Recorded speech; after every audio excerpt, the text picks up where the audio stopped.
Assalamualaikum warahmatullahi wabarakatuh. Pertama-tama akan menjelaskan itu kedua wirausaha rekayasa jasa profesi dan profesionalisme. Pertama, perkenalkan nama saya Rasa, absen 29.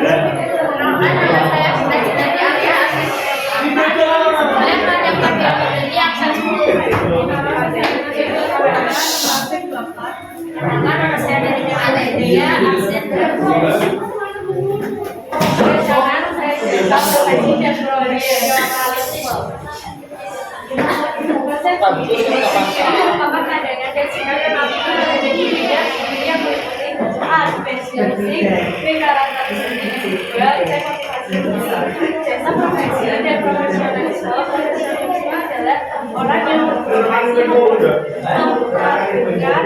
keahlian sebagai jasa pokok untuk dapat memperoleh ciri profesional diantaranya satu mengembangkan ilmu dan keahlian, dua memiliki keahlian khusus dengan pendidikan khusus, tiga mandiri independen,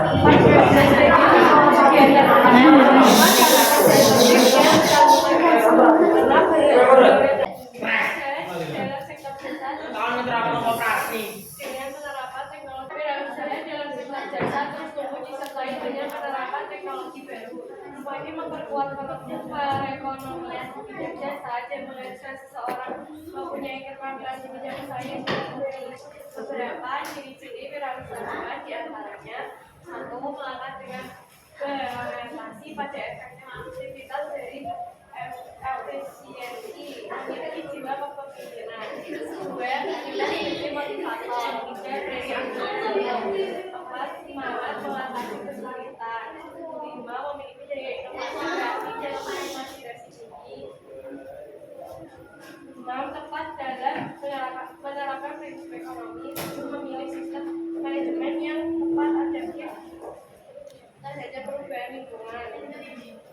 8, berpikir kritis, berpikir analisis. 9, melakukan itu untuk mengembangkan keterampilan. Keberhasilan dan kegagalan. Suatu kerja dipengaruhi oleh dua faktor, yaitu faktor teknis dan non teknis. Faktor teknis dapat dilakukan dengan menjaga kualitas dan kuantitas produk yang dihasilkan. Faktor non teknis antara lain: A. Perencanaan, menetapkan tujuan, kemampuan untuk beradaptasi dan mengatasi tantangan yang ada. B. Inovasi pemasaran yang merupakan kunci keberhasilan. C. Semangat juang tinggi. Produk jasa profesi dan profesionalisme. 1. Identifikasi produk jasa. Produk jasa profesi dan profesionalisme sebagai upaya untuk memenuhi kebutuhan dan memperlancar aktivitas kehidupan. Usaha produk jasa harus mempertimbangkan permintaan, selera, dan keinginan perusahaan terhadap jasa yang ditawarkan. Produk jasa memiliki ciri tidak penting, tidak dapat dipisahkan dari sumbernya, mudah berubah-ubah tergantung pada kapan, di mana, dan siapa penyedia jasanya, dan daya tahan yang tergantung permintaan. Kemudian usaha jasa berbasis pelanggan dimaksudkan adalah jasa yang dibuat atas dasar sasaran layanan pasar dan variabel yang berpengaruh signifikan atas penggunaan jasa oleh pelanggan. 2. Sistem produksi usaha. A. Ide dan peluang usaha dibangun melalui kreativitas dan inovasi pelaku usaha. Industri kreatif merupakan pemanfaatan kreativitas, keterampilan, serta bakat individu untuk menciptakan kesejahteraan dan lapangan pekerjaan dan menghasilkan daya cipta dan kreasi seseorang. Kekuatan industri kreatif saat ini diantaranya industri kreatif berbasis teknologi digital atau disebut digital company.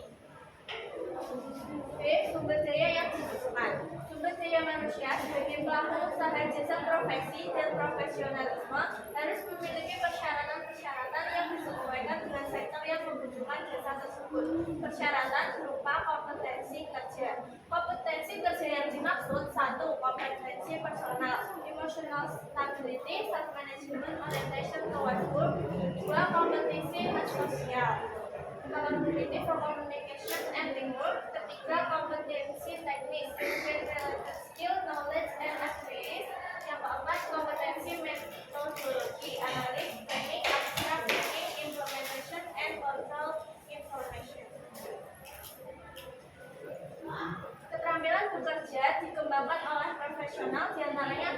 orientasi self-management, teamwork, belajar problem solving, teknologi, inisiatif, dan enterprise. Contoh sumber daya manusia yang dibutuhkan dalam usaha jasa profesi dan memiliki profesionalisme tinggi diantaranya 1. Profesi bidan, 2. Profesi aircraft engineer, 3. Profesi auditor. C.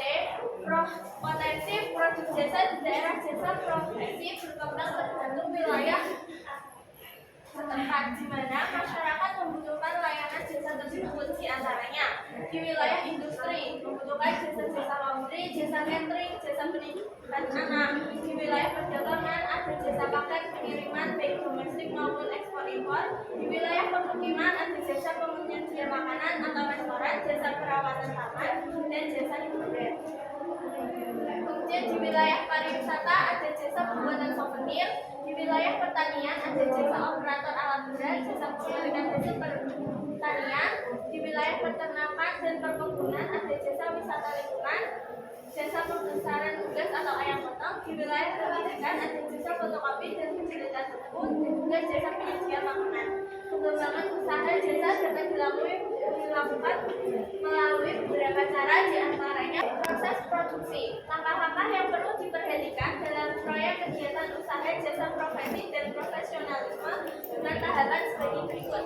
1. Informasi proyek, 2. Pelaksanaan tugas, 3. jargon, 4. Pendidikan dan pekerjaan, 5. Perorganisasian, 6. Penyelesaian proyek, dan yang terakhir laporan. Yang ketiga ada pendidikan harga jual produk jasa. Metode penetapan harga produk secara teori dapat dilakukan dengan 3 pendekatan. 1. Pendekatan permintaan dan penawaran atau supply and demand approach. Ditentukan harga keseimbangan dengan cara mencari harga yang mampu dibayar konsumen dan harga yang diterima produsen sehingga tertentu jumlah yang dijual sama dengan jumlah yang ditawarkan. 2. Pendekatan biaya atau cost oriented approach. Menghitung biaya yang dikeluarkan produsen dibandingkan keuntungan yang diinginkan. 3. Pendekatan pasar atau market approach.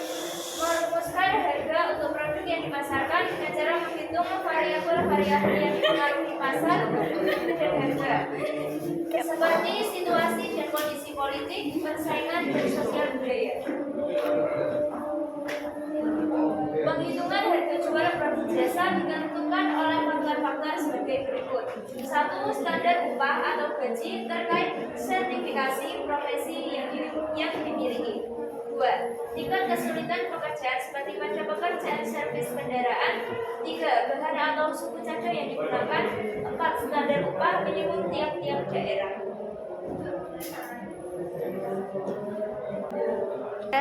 Media promosi produk jasa profesi dan profesionalisme. 1. Pengertian media promosi. Promosi adalah suatu kegiatan komunikasi bidang pemasaran yang dilaksanakan oleh produsen kepada konsumen untuk menyebarkan informasi, mempengaruhi dan mengingatkan pasar sasaran atas produk yang ditawarkan guna mendorong konsumen untuk melakukan pembelian ulang dan mencoba produk baru. Media promosi adalah cara yang dilakukan oleh pembisnis dalam menyampaikan, menyebarkan dan menawarkan produk atau jasa yang dijualnya supaya calon konsumen tertarik untuk membeli. 2. Macam-macam media promosi. Media promosi yang marak saat ini adalah media online. Media internet menjadi sangat bermanfaat ketika sebuah website menjadi media tempat untuk memasarkan produk. Strategi promosi melalui online. A. Website bisa menjadi cara promosi berbasis komunitas yang dibangun melalui gambar bergerak atau tidak bergerak. B. Sebagai gambar melalui Pinterest. C. Aktif di media sosial dengan postingan foto, kutipan, jejak pendapat dan hubungan dengan bisnis dan secara bertahap dapat mendorong produk yang dipromosikan. D. Membuat blog tentang produk yang dipromosikan yang langsung link ke Facebook atau Twitter. E. Jalinan sesama bisnis menggunakan iklan. B. Menulis di media online. 3. Media promosi usaha jasa profesi dan profesionalisme. Media promosi produk jasa profesi dapat dilakukan melalui iklan pada media cetak, radio, televisi, brosur, poster dengan tujuan untuk memberikan informasi utama dan daya tarik melalui teks, gambar diam, gambar bergerak, dan suara. Yang terakhir ada penjualan produk jasa dengan sistem konsinyasi. Konsinyasi adalah sistem penjualan dengan cara titip jual dari pemilik produk sebagai supplier kepada penjual atau pemilik toko dengan beberapa syarat dan ketentuan yang telah disepakati bersama. Dengan sistem konsinyasi, pemilik produk tidak langsung menerima pembayaran dari toko, melainkan namun secara sementara hanya menitipkan produk mereka. Jika kemudian ada konsumen yang membeli produknya, maka baru pembayaran dilakukan sejumlah banyaknya produk yang terjual.